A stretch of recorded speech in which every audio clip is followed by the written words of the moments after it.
इस वीडियो में जानेंगे IBPS SO 11th रिक्रूटमेंट 2021 की जो है उसमें राजभाषा अधिकारी की फाइनल कट ऑफ क्या रह सकती है कैटेगरी वाइज। और इसके साथ साथ हम बात करेंगे 2017, 18, 19, 20 में कैटेगरी वाइज कितनी वैकेंसी थी और category wise final cut off कितनी गई थी। इसके साथ हम बात करेंगे अब तक कितनी वैकेंसीज हो चुकी हैं राजभाषा अधिकारी की और एक्सपेक्टेड फाइनल कट ऑफ क्या जा सकती है 2021 की, और एवरेज स्कोर क्या है यानी कि सभी कैंडिडेट्स का स्कोर क्या हो सकता है, और इसके साथ साथ सेफ स्कोर क्या माना जा रहा है। तो इससे पहले बात कर लेते हैं। देखिए, किसी भी एग्ज़ाम की आप बात करें तो भाई किसी भी एग्ज़ाम की फाइनल कट ऑफ के बारे में प्रिडिक्शन करना इतना आसान कार्य नहीं होता, और जब यह एग्ज़ाम IBPS जैसी संस्था का हो तो ये काम और भी कठिन हो जाता है। अगर बात करें SSC के किसी भी एग्ज़ाम की तो SSC आपको कई प्रकार के डेटा प्रोवाइड कराता है। वहाँ पे आपके पास category wise number of candidates होता है जो शॉर्टलिस्ट किए जाते हैं, और इसके साथ साथ आपके पास फाइनल वैकेंसीज भी होती हैं कैटेगरी वाइज, जो आपको पता चल जाती है कि बड़ी हैं या घटी है। लेकिन IBPS में थोड़ी उल्टी कहानी, यहाँ पे आपके पास category wise number of candidates नहीं है, कैटेगरी वाइज वैकेंसीज नहीं है, और सबसे बड़ी बात आपको ये नहीं पता चलता कि किसी बैंक ने वैकेंसी वापस ले ली है या फिर ऐड की हैं। फिर भी हमने कोशिश की है कि आपके लिए एक अच्छा डेटा उपलब्ध कराया जाए, और इस वीडियो में आपका बहुत कुछ क्लियर हो जाएगा कि कितनी कट ऑफ जा सकती है। आखिरी के जो लास्ट के 4 साल थे उनमें कट ऑफ कितनी गई और इस बार क्या जा सकते हैं। तो चलिए शुरू करते हैं, मुद्दे पे आते हैं। IBPS SO 2021 राजभाषा अधिकारी। तो सबसे पहले आपको बताते हैं, ये जो इन्फॉर्मेशन हमने कलेक्ट की है ये वेरियस सोर्सेज से की है, कई सारी वेबसाइट से की है, कई सारे यूट्यूब चैनल से की है। इसीलिए हम कोई गारंटी नहीं लेते कि ये इन्फॉर्मेशन एकदम सही होगी, लेकिन हाँ इतना ज़रूर कहते हैं कि 99.9% हमारी जो इन्फॉर्मेशन है ये एकदम ठीक है। इन्फॉर्मेशन प्रोवाइडर है आपका अपना द इंग्लिश हिंदी। तो शुरू करते हैं ऑफिशियल फाइनल कट ऑफ्स 2017 से 2020 तक। तो नंबर इन देखिए, numbers in brackets below indicate number of vacancies, यानी कि जो आपको नीचे ब्रैकेट में नंबर मिलेंगे, जो संख्याएं मिलेंगी, उनका अर्थ ये है कि वो वैकेंसीज हैं। आगे करते हैं शुरू। 2017 की जानते हैं। देखिए 2017 में 30 प्लस माइनस हमने इसीलिए लिखा है क्योंकि ये बाद में इनमें ऐड की गई थी या फिर इनसे कोई वैकेंसी वापस ली गई थी, उसके बारे में कोई पुष्टि नहीं है। लेकिन जब नोटिफिकेशन आया था उस टाइम पे इतनी वैकेंसीज थी। तो 2017 में 30 वैकेंसी थी। UR के लिए 16 वैकेंसीज थी, फाइनल कट ऑफ गई थी 45.53 पे। OBC के लिए 8 वैकेंसी थी, कट ऑफ गई थी 43.07 पे। SC के लिए 5 वैकेंसीज थी, कट ऑफ गई थी, फाइनल जो कट ऑफ थी 38.67 पे। और ST के लिए 1 वैकेंसी थी, शायद ये बाद में हटा दी या फिर कोई कैंडिडेट आया ही नहीं, तो इसकी कट ऑफ का कुछ अता पता नहीं है। EWS का उस टाइम तक जन्म ही नहीं हुआ था।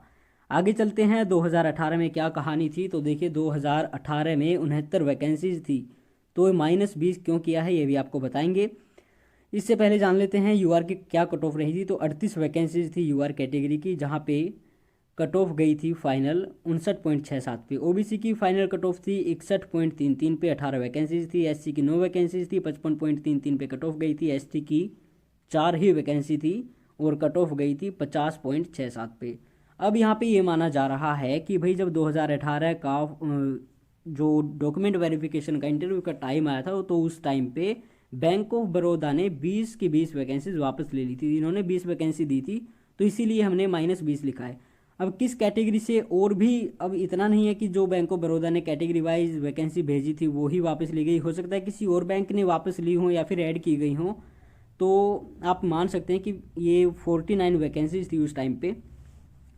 तो EWS इस टाइम तक भी नहीं आया था क्योंकि EWS 2019 में आया था। 2019 में क्या कट ऑफ रही थी ये भी देख लेते हैं। 2019 में 27 प्लस माइनस वैकेंसीज थी। UR की कट ऑफ गई थी 58 पे, 15 वैकेंसीज थी। OBC की 3 वैकेंसीज थी, 55.67 पे कट ऑफ गई। SC की 50.73 पे कट ऑफ गई, 3 ही वैकेंसीज थी। ST की 55.40 पे कट ऑफ गई थी। लेकिन शुरुआत में इनकी कोई वैकेंसी नहीं थी, हो सकता है बाद में ऐड हो, तो हो क्या सकता है बाद में ऐड हुई ही होगी क्योंकि कट ऑफ गई है। तो शुरुआत में तो कोई इसकी वैकेंसी नहीं थी, लेकिन बाद में कट ऑफ गई है तो भाई वैकेंसी ज़रूर होगी। इसके बाद फिर EWS की पहली बार आया था EWS, तो 6 वैकेंसी शुरुआत में ही मिली थी, तो काफ़ी अच्छी वैकेंसी है। 27 में से 6 वैकेंसी अगर EWS को मिल रही है तो इनकी कट ऑफ गई थी 57.33 पे। और 2020 की बात करें तो सबसे कम कट ऑफ 2020 में ही देखने को मिली, हालांकि 2017 से तो ऊपर ही थी लेकिन फिर भी काफ़ी कम थी। तो 2020 में देखिए 25 वैकेंसीज आई थी हो सकता है बाद में ऐड की गई हो क्योंकि कट ऑफ काफ़ी कम गई थी। तो 25 वैकेंसी थी 2020 में। यूआर की कट ऑफ थी 47.93 पे, 15 वैकेंसीज थी। ओबीसी की 5 वैकेंसीज थी, कट ऑफ गई 46.40 पे। एससी की 46.33 पे कट ऑफ गई, 2 ही वैकेंसी थी। और एसटी की केवल 1 वैकेंसी थी, 43.40 पे कट ऑफ गई। और ईडब्ल्यूएस की सबसे कम, काफ़ी कम कट ऑफ है, 35.20 पे, और इनकी वैकेंसी थी केवल 2। अब बात करते हैं 2021 की फाइनल जो कट ऑफ है वो एक्सपेक्टेड क्या हो सकती है। तो देखिए, हमने जो वैकेंसीज अब तक कलेक्ट की हैं वो हो चुकी हैं 108, प्लस माइनस हो सकती हैं क्योंकि केनरा बैंक और बैंक ऑफ महाराष्ट्र का अभी तक रिप्लाई पेंडिंग है।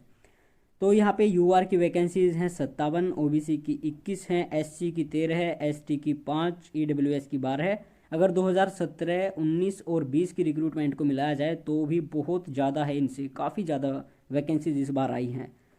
तो अगर 2017, 18, 19, 20 को मिलाया जाए तो इनके थोड़ी सी कम ही है, इनसे 10-15 वैकेंसी कम है। तो 2021 में वैकेंसीज काफ़ी ज़्यादा आ चुकी हैं।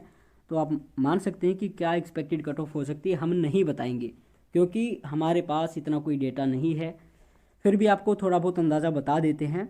वैकेंसीज आर कलेक्टेड फ्रॉम, देखिए वैकेंसीज कहाँ कहाँ से हमने कलेक्ट की हैं। कन्फर्म्ड जो हैं, जो हमें आरटीआई के रिप्लाई मिल चुके हैं अभी रिसेंटली मार्च में, अब तक भी आरटीआई के जवाब आए हैं, कल तक भी, और आने वाले टाइम में भी शायद आ सकते हैं। तो यूनियन बैंक ऑफ इंडिया की 55 वैकेंसीज है, सेंट्रल बैंक ऑफ इंडिया की 25 हैं, पंजाब नेशनल बैंक की 15 हैं, बैंक ऑफ इंडिया की 3 हैं।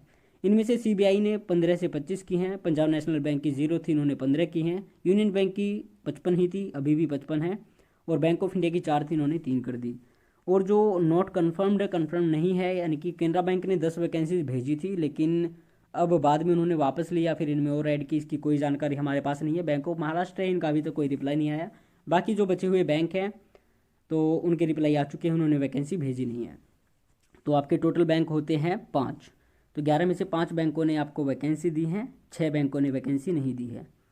एवरेज स्कोर आप मान सकते हैं 34 जो रहा है, यानी कि जो हमें पोल पे वोटिंग मिली कैंडिडेट्स की, उसमें किसी के 45 थे, किसी के 47 थे, किसी के 50 थे, किसी ने 52 पे भी यहाँ पे क्लिक कर रखा है, और 27 पे भी है, 25 पे भी है, 24 पे भी हैं, 28 पे भी हैं, 30 पे भी हैं। तो उनका अगर हम एवरेज स्कोर निकालें तो 34 के +2 या फिर -2 आप कर सकते हैं। तो इतना एवरेज स्कोर आप 34 मान सकते हैं, बात ये है। तो एक्सपेक्टेड कट ऑफ क्या जा सकती है, देखिए एक्सपेक्टेड कट ऑफ फिर भी हम आपको बता देते हैं 50 के अराउंड जा सकती है, सभी कैटेगरीज की नहीं, 50 के आसपास ही रहेगी। यूआर और ओबीसी की काफ़ी कम हो सकती है इससे, और यूआर की भी कम हो सकती है क्योंकि बाद में जो 10 वैकेंसी सीबीआई ने बढ़ाई हैं, और हो सकता है केनरा बैंक बढ़ा दे या फिर बैंक ऑफ महाराष्ट्र के, कोई चांस नहीं, लेकिन अगर देता है तो काफ़ी कम कट ऑफ जाएगी। इसीलिए हम आपको expected final cut off category wise data नहीं दे सकते, लेकिन इतना ज़रूर कह सकते हैं कि 50 के आसपास ही वैकेंसी रहेगी, जो आपकी फाइनल कट ऑफ है वो रहेगी, और जो बाकी अदर कैटेगरीज हैं उनकी तो कम ही जाएगी। अब सेफ स्कोर क्या है, देखिए safe score for candidates of all categories, तो किसी भी कैटेगरी से कोई भी कैंडिडेट है उसका सेफ स्कोर क्या माना जा सकता है।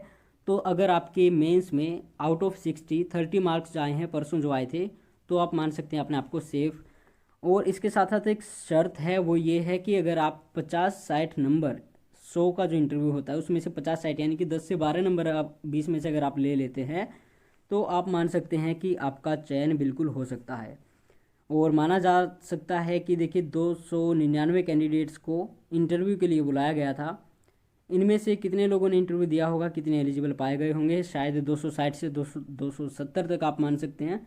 और 108 वैकेंसी हो चुकी हैं, 110 मान सकते हैं क्योंकि हो सकता है केनरा बैंक बढ़ा दे। तो कंपटीशन जो है वो इतना नहीं है, 1/3 के रेशो पे बुलाए गए थे, वो 1/3 भी नहीं रहा, शायद 2.5 हो चुका है। तो इतनी ही वैकेंसी हैं, काफ़ी हैं, बहुत ज़्यादा हैं। 2022 में कुछ लोग पूछ रहे हैं कि कितनी वैकेंसी आएंगी, तो एक्सपेक्ट किया जा रहा है कि अच्छी ही वैकेंसी आ जाएंगी 2022 में भी, डरने की ज़रूरत नहीं है। लेकिन 2021 की जो कट ऑफ है, पहले माना जा रहा था कि अच्छा स्कोर आया है लोगों का तो इसलिए ज़्यादा कट ऑफ जाएगी, लेकिन मुझे लगता है कि इतनी ज़्यादा कट ऑफ नहीं जाएगी, 50 के आसपास रहेगी। ओबीसी या यूआर में से 50 के ऊपर जा सकते हैं, बाकी मुझे लगता नहीं कि 50 के ऊपर कोई और कैटेगरी जाएगी। बाकी देखते हैं, 1 तारीख को आपका फाइनल रिजल्ट आ जाएगा, शॉर्ट लिस्ट हो जाएंगे बहुत सारे कैंडिडेट्स। आप सभी को ऑल द वेरी बेस्ट, और 1 तारीख को मिलते हैं, उस टाइम पे देखते हैं किसकी एक्सपेक्टेड कट ऑफ क्या रही और कितने तुक्के सही लगे। हालांकि तुक्के तो लगते ही हैं एक्सपेक्टेड जो कट ऑफ होती है, बाकी मिलते हैं 1 तारीख को आप सभी को, तब तक ऑल द वेरी बेस्ट। और टेंशन लेने की बिल्कुल ज़रूरत नहीं है। जिन कैंडिडेट्स के 24, 25, 26, 27 अंक हैं उनका भी गेम चेंज हो सकता है उनको इंटरव्यू उनका अच्छा गया हो, 12 से 15 नंबर उनको मिल जाएं, तो किसी भी कैटेगरी से अगर वो हैं तो 15 तक उनको नंबर मिल जाते हैं तो भाई उनका भी गेम चेंज हो सकता है, कुछ भी हो सकता है। 2021 है, वैकेंसीज बहुत ज़्यादा हैं तो कट ऑफ इतनी ज़्यादा नहीं जाएगी। तो चलिए ठीक है, 1 तारीख को मिलते हैं और देखते हैं किस किस का चयन होता है।